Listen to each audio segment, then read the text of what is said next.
You've got an underworld and an overworld. You guys live in the overworld. I live in the underworld.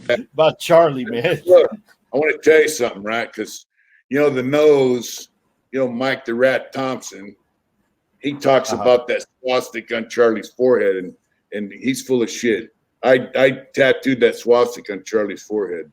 So if you remember, Charlie he carved an X in his forehead, all the Manson people. And then he had a backwards, if you look at earlier photographs, he had a backwards swastika on his forehead. So Charlie used to go to occupational therapy. It's like a hobby shop for the nuts. And there was a Harry Krishner guy up there. And, I won't use the same words Charlie used, but he had a picture of a black dude. And he used to tell guys, your daddy black? Is your daddy black, boy?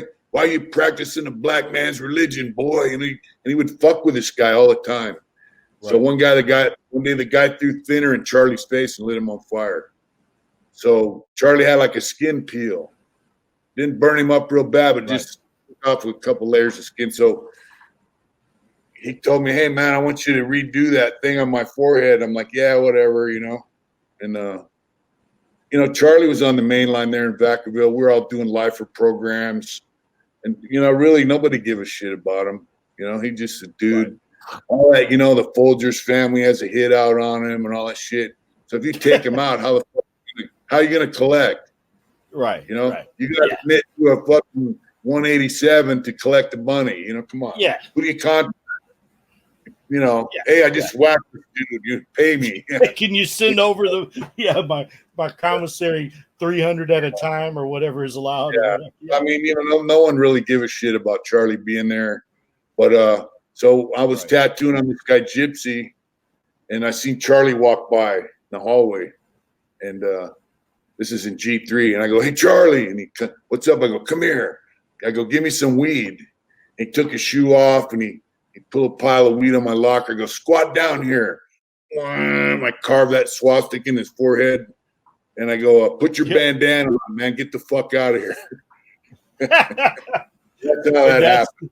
Just a convict. He was an old convict, guy been in prison, juvenile hall, facilities his whole fucking life. Right. He studied, yoga, Buddhism, all that Siddha shit, and he just knew how to manipulate them hippies, So and him being around, do you think he was really insane or whatever? I mean, a nut or whatever, man. Or do you think he was just a dude that knew a lot of the stuff you see, like when he does the interviews with Diane Sawyer and all that stuff, he's just playing at a camera. Get their picture taken with. Let me look serious. Are you gonna look serious? Yeah. Are you taking one for publicity? I'm trying to, yeah. That's okay. Click. Everybody likes this everybody evil. wants a picture of you. Everybody likes that evil character they created. That guy with the eyes. Who's got mine? It's done. You got to realize, man, all them guys you've been creating are not really real in real life, man. He used to call me the Odan man, So the reason I met Charlie is my cellie, Eddie Ragsdale, was a clerk in a nut unit, right? And so Charlie would give him cassette tapes. Like, say he wanted to write a letter to Squeaky Fromm, he would just say it all on a tape and give it to Rags, and Rags would type it into a letter and keep the tape. Gotcha. And then Rags was a musician, so he would have Charlie come to the cell, and they'd play guitars, and he'd tape record it. Right. And he'd ask Charlie questions, and Charlie would start singing. He recorded all that shit. He was going to make a CD when he got out, have it all digitally remastered. And so that's how I got to know Charlie, but Rags got out and drowned in a fishing accident. Damn. An accident. An accident, huh?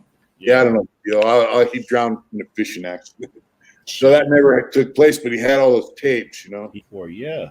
I always regret not getting one of them tapes, man. I bet, man. Yeah. Is Charlie Manson crazy? Or whatever that means. Sure, he's crazy as mad as a hatter. What difference does it make? A long time ago, being crazy meant something. Nowadays, everybody's crazy. So